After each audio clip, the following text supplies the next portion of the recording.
মধ্যেই এই দখলদার ফ্যাসিস্ট অবৈধ গণতান্ত্রিক সরকারের বিরুদ্ধে চলমান আন্দোলনের অংশ হিসেবে 30 তারিখ পর্যন্ত বাংলাদেশের সমস্ত জেলা উপজেলা পর্যায়ে বিক্ষোভ প্রতিবাদ এবং প্রতিরোধ অনুষ্ঠিত হবে। আর এবার নজর রাখবো একটু বাংলাদেশের দিকে, কারণ আবার কি আগুন জ্বলবে বাংলাদেশে? কেনই প্রশ্ন করছি, কারণ পাল্টা আন্দোলনে নামার সিদ্ধান্ত নেওয়া হয়েছে শেখ হাসিনার আওয়ামী লীগের দলের তরফ থেকে। 30 নভেম্বর থেকে লাগাতার আন্দোলনে ডাক দিয়েছে লীগ।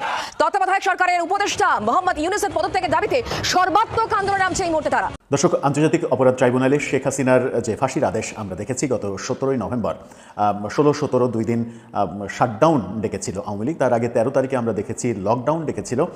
এবারে বাংলাদেশের গণমাধ্যম খবর না দিলেও ইন্ডিয়ার একাধিক গণমাধ্যম খবর দিচ্ছে আওয়ামী লীগ নাকি আগামী 30 নভেম্বর পর্যন্ত বেশ বড় একটা কর্মসূচির ঘোষণা দিয়েছে। আওয়ামী লীগের প্রেসিডিয়াম আমরা জামিনের প্রার্থনা করেছি। কোর্ট বা ইন্টারন্যাশনাল যে কোর্ট, এখন ক্যাঙ্গারু কোর্ট, যেটা বাংলাদেশে আছে, সেটা যদি অবৈধ হয় তাহলে পারলে ঠেকাও। কে বলেছেন এই কথাটা, পারলে ঠেকাও?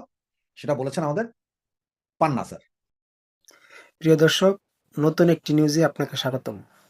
প্রিয় দর্শক, বাংলাদেশের চলমান রাজনৈতিক যে পরিস্থিতি নিয়ে তারই আলোকে আবারও হাজির হলাম কয়েকটি ভিডিও নিয়ে। প্রিয় দর্শক, ইতিমধ্যেই আপনারা ভিডিওর অংশবিশেষ দেখেছেন। অংশবিশেষ দেখেই বুঝতে পারছেন আজকের এই ভিডিওটি কতটা গুরুত্বপূর্ণ হতে যাচ্ছে। তাই বলবো দর্শক, ভিডিওটি স্কিপ না করে সম্পূর্ণ ভিডিওটি দেখলে আপনি বুঝতে পারবেন আসল ঘটনা। প্রিয় দর্শক, চলুন ভিডিওতে একটি লাইক দিয়ে ধারাবাহিকভাবে সম্পূর্ণ ভিডিওটি দেখে আসি। ধন্যবাদ সবাইকে। 30 তারিখ আপনাদের কি কর্মসূচি, মানে কি করতে চলেছেন আপনারা? ইতিমধ্যেই এই দখলদার ফ্যাসিস্ট অবৈধ গণতান্ত্রিক সরকারের বিরুদ্ধে চলমান আন্দোলনের অংশ হিসেবে 30 তারিখ পর্যন্ত বাংলাদেশের সমস্ত জেলা উপজেলা পর্যায়ে বিক্ষোভ প্রতিবাদ এবং প্রতিরোধ অনুষ্ঠিত হবে এবং এই আন্দোলনকে চূড়ান্ত ধাপে অবতীর্ণ করার জন্যই সংগঠন প্রস্তুত হচ্ছে, গণমানুষকে সম্পৃক্ত করা হচ্ছে এবং আমরা এই আন্দোলনকে যে চূড়ান্ত পরিণতির কথা আমরা বলছি বারবার, সেটা হচ্ছে যে একটা নিরপেক্ষ সরকার প্রতিষ্ঠা করা, দখলদার সরকারের বিদায়ের পথটা প্রশস্ত করা। দর্শক, আন্তর্জাতিক অপরাধ ট্রাইব্যুনালে শেখ হাসিনার যে ফাঁসির আদেশ আমরা দেখেছি গত 17 নভেম্বর, 16-17 দুই দিন শাটডাউন ডেকেছিল আওয়ামী লীগ। তার আগে 13 তারিখে আমরা দেখেছি লকডাউন ডেকেছিল। এবারে বাংলাদেশের গণমাধ্যম খবর না দিলেও ইন্ডিয়ার একাধিক গণমাধ্যম খবর দিচ্ছে আওয়ামী লীগ নাকি আগামী 30 নভেম্বর পর্যন্ত বেশ বড় একটা কর্মসূচির ঘোষণা দিয়েছে। ভারতীয় পত্রিকা দুইটাই, ইংরেজি পত্রিকা নর্থ ইস্ট নিউজ এবং ইন্ডিয়ান এক্সপ্রেস, তারা এই খবরটা দিচ্ছে। এই খবরের আড়ালে কি কি খবর রয়েছে, কেন এই ঘোষণা করা হলো এবং কেনই সেটা 30 তারিখ পর্যন্ত, তার আগে কিংবা পরে কি, সেগুলো একটু বুঝে ওঠার চেষ্টা করব। গণমাধ্যমগুলো কি বলছে সেটা জানার মাধ্যমে থাকবেন পলিটিক্স টিভির নিয়মিত আয়োজনে।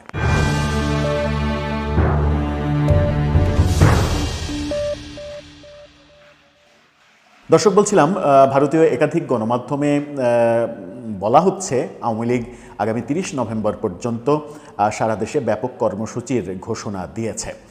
আমরা যদি দুটি গণমাধ্যমের দিকে তাকাই, একটা হচ্ছে নর্থ ইস্ট নিউজ, তাদের শিরোনামটা দেখে নিতে পারেন। তারা বলছে Bangladesh Awami League party announces nation wide protest till November 30, অর্থাৎ নভেম্বর 30 তারিখ পর্যন্ত বিক্ষোভ এবং প্রতিরোধ মিছিলের ঘোষণা দিয়েছে আওয়ামী লীগ। এদিকে Indian express, the new Indian express, তারা বলছে Bangladesh convicted x PM Hasina's party announces nation wide protest till November 30। প্রায় একই ধরনের শিরোনাম এই দুইটা গণমাধ্যমে দেয়া হচ্ছে। সেখানে বলা হচ্ছে যে বাংলাদেশের ক্ষমতাচ্যুত প্রধানমন্ত্রী শেখ হাসিনার বিরুদ্ধে যে রায়, সেই রায়টার ব্যাপারে তারা বলছে যে অবৈধ ট্রাইব্যুনাল কর্তৃক প্রাক্তন প্রধানমন্ত্রীকে মৃত্যুদণ্ড দেয়া হয়েছে। এর প্রতিক্রিয়াতেই এই কর্মসূচি আওয়ামী লীগ ঘোষণা করেছে, সেটা বলেই গণমাধ্যম বলছে। তারা বলছে আওয়ামী লীগের অফিসিয়াল সোশ্যাল মিডিয়া হ্যান্ডেলে এক পোস্টে আওয়ামী লীগ দাবি করেছে যে এই রায় মোহাম্মদ ইউনূসের নেতৃত্বাধীন অন্তর্বর্তীকালীন সরকারের রাজনৈতিক ষড়যন্ত্রের অংশ, যাতে হাসিনা এবং তার দল আগামী বছরের ফেব্রুয়ারিতে অনুষ্ঠেয় সাধারণ নির্বাচনে প্রতিদ্বন্দ্বিতা করতে না পারে। এছাড়া তারা বলছে যে অবৈধ আইসিটি ট্রাইব্যুনালের অবৈধ রায়, এটাও বলছে। এই হিসেবে বর্ণনা করাকে প্রত্যাখ্যান করে, মানে অবৈধ বলে এই রায়কে প্রত্যাখ্যান করে তারা 30 নভেম্বর পর্যন্ত জেলা এবং উপজেলা জুড়ে বিক্ষোভ এবং প্রতিরোধ মিছিল করবে। আওয়ামী লীগের এই রায়কে প্রহসনমূলক বলে বর্ণনা করে দাবি করেছে এটি নাগরিকদের দ্বারা অবজ্ঞার সাথে প্রত্যাখ্যাত হয়েছে এবং ট্রাইব্যুনালের কার্যক্রমকে বিচারের উপহাস বলে অভিহিত হয়েছে। অর্থাৎ তারা দাবি করছে যে এটা বিচারের নামে একটা উপহাস করা হয়েছে। দলটি বলছে যে তারা রাষ্ট্রবিরোধী ষড়যন্ত্র হিসেবে বর্ণনা করা হয়েছে, যেটা তা মোকাবেলায় তৃণমূল কর্মী, রাজনৈতিক নেতা এবং অংশীদারদের একত্রিত করছে। নির্বাচনী প্রক্রিয়া থেকে স্বাধীনতার পক্ষের শক্তিকে বাদ দেওয়ার যে কোনো প্রচেষ্টার বিরুদ্ধে দেশব্যাপী প্রতিরোধের অঙ্গীকার তারা করছে। বাংলাদেশে কোনো সাজানো নির্বাচন হতে দেয়া হবে না, এমন হুঙ্কারও তারা দিচ্ছে। যে কোনো মূল্যে এটি প্রতিহত করা হবে। দলটি বলছে শীঘ্রই একটি কঠিন দেশব্যাপী আন্দোলন ঘোষণা করা হবে। 30 তারিখ পর্যন্ত তারা এই ঘোষণাটা দিল, আন্দোলন করবে এবং তারা এটাও জানাচ্ছে ভারতীয় দুইটি গণমাধ্যমকে যে এরপরে দেশব্যাপী কঠিন পদক্ষেপ, কঠিন কর্মসূচি তারা ঘোষণা করতে চলেছে, সেরকম পরিকল্পনা তাদের রয়েছে। যখন আজকেই আমরা দেখলাম যে অগ্রণী ব্যাংকের ভোল্ট থেকে, লকার থেকে শেখ হাসিনার 832 ভরি স্বর্ণ পাওয়া গেছে বলে সরকার জানিয়েছে এবং দুদকও এই ব্যাপারটা জানিয়েছে যে শেখ হাসিনার 832 ভরি মজুত করা স্বর্ণ তারা উদ্ধার করেছে। যথারীতি এই দাবিটাকেও শেখ হাসিনা অস্বীকার করেছেন এবং সামাজিক যোগাযোগ মাধ্যমে প্রচুর ফটোকার্ড আমরা দেখছি, যে ফটোকার্ডে এরকম লেখা যে আমার সম্পর্কে যেটা বলা হয়েছে সেটা মিথ্যা, কোনো ব্যাংকের কোনো লকারে আমার কোনো স্বর্ণ নেই। তবুও তারা যেহেতু বলছে এই সোনা আমার, তাহলে এই সোনাগুলো বিক্রি করে গতকালকে কড়াইল বস্তিতে যারা ক্ষতিগ্রস্ত হয়েছে সেই ক্ষতিগ্রস্তদের মধ্যে যেন বিলি করে দেয়া হয়, এরকম দাবিও শেখ হাসিনা করেছেন বলে সামাজিক যোগাযোগ মাধ্যমে আমরা আওয়ামী অ্যাক্টিভিস্টদের নানা ধরনের লেখা, ফটোকার্ড এগুলো আমরা দেখতে পাচ্ছি। এই যে মানে পরস্পর বিরোধী বক্তব্য, সরকার বলছে যে সোনা পাওয়া গেছে, শেখ হাসিনা বলছেন যে এই সোনা আমার না, এটা সাজানো নাটক, এরকমটা বলছে। যাই হোক, সব মিলে 30 তারিখ পর্যন্ত এই কর্মসূচি, মাত্র 3-4 দিনের কর্মসূচি, সেই কর্মসূচি যখন ঘোষিত হলো তখন আমার মনে হয় যে পুলিশ, আইনশৃঙ্খলা রক্ষাকারী বাহিনী আরও বেশি তৎপর হবে এবং আরেক ধাক্কা আওয়ামী লীগের নেতাকর্মী যারা দেশে রয়েছেন, আরেক ধাক্কা তাদের গ্রেপ্তার হওয়ার ব্যাপারটা, মানে পুলিশি অভিযানে তাদেরকে একের পর এক গ্রেপ্তার করার ঘটনাটা যদি আমরা দেখি, তবুও অবাক হওয়ার কিছু থাকবে না।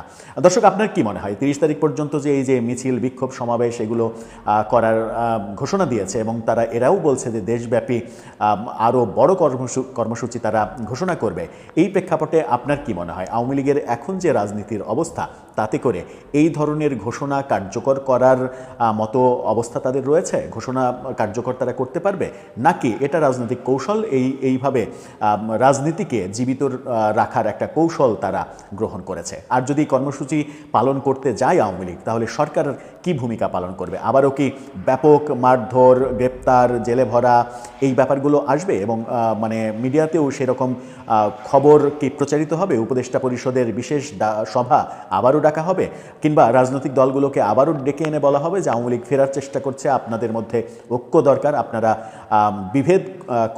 সুপ্রিয় দর্শক শ্রোতা মণ্ডলী, এই মুহূর্তে আপনারা আমাকে যেখান থেকে দেখছেন এবং পরবর্তীতে যেখান থেকে দেখবেন, আপনাদের সকলকে জানাই আমার আন্তরিক অভিনন্দন এবং শুভেচ্ছা যে আমার কথা শোনার জন্য। আপনারা হেডলাইন এবং ব্যানার দেখে হয়তো চিন্তা করছেন আমি এটা কি বললাম, যে এই ধরনের কথা কি পান্না স্যার বলতে পারে কিনা, যে আইসিটি কোর্ট বা ইন্টারন্যাশনাল যে কোর্ট, এখন ক্যাঙ্গারু কোর্ট, যেটা বাংলাদেশে আছে, সেইটা যদি অবৈধ হয় তাহলে পারলে ঠেকাও। কে বলেছেন এই কথাটা, পারলে ঠেকাও? সেটা বলেছেন আমাদের পান্না স্যার। এবং উনি যে বলেছেন, আমার যে বোনকে দিয়ে এই কথাগুলো, ওনার সাথে কথাবার্তার যে রেকর্ডিং, সেই রেকর্ডিং এর আপনাদেরকে আমি কিছু অংশ শোনাবো, যেটা আমার ভিডিওর ভেতরে আমি দিয়ে দিব, যে শোনার জন্য যে উনি আসলে বলেছেন কিনা, আমি গুজব ছড়াচ্ছি নাকি উনি বলেছেন, সেটা আজকে প্রমাণ করে দিব আপনাদের। তার আগে, এটা শোনানোর আগে আপনাদের কয়েকটা কথা বলি, প্লিজ একটু শুনেন। আপনার কয়েকটা কথা বলি আপনাদের, যে আপনারা সকলে জানেন যে এই যে আমাদের জেড খান পান্না স্যার, উনি বিশাল একজন উকিল, কিন্তু উনি হাইকোর্টের, সুপ্রিম কোর্ট, দুই জায়গায় হাইকোর্টে কাজ করেন, সুপ্রিম কোর্টে কাজ করেন, মানে উনি ডাক্তার কামাল হোসেনের পরে যদি এখন যদি কোনো নামকরা উকিল বলেন তাহলে সেটা হচ্ছে যে জেডাই খান পান্নাসা। আপনাদের সকলেরই মনে আছে জুলাইয়ের 29 তারিখ 2024 সেদিন তিনি এসেছিলেন, যেটা আপনার ব্যানারে যে ছবিটা দেখছেন এটা কিন্তু সেদিনকার ছবি।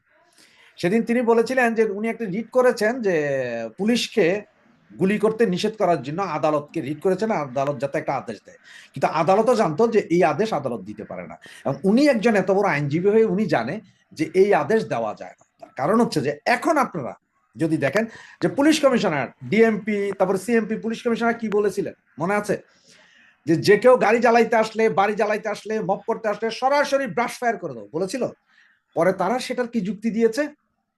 তারাই যুক্তি দিয়েছে যে হ্যাঁ এটা তো আমরা বলেছিলাম, কিন্তু এটা তো আমাদের পুলিশের বিধানেই আছে, যে পুলিশের বিধানেই আছে যে গুলি করতে পারবে, কারণ জানমালের ক্ষতি হইলে, সরকারের সম্পদ রক্ষা করার ব্যাপার হইলে এটা ওপেন ফায়ার করতে পারবে।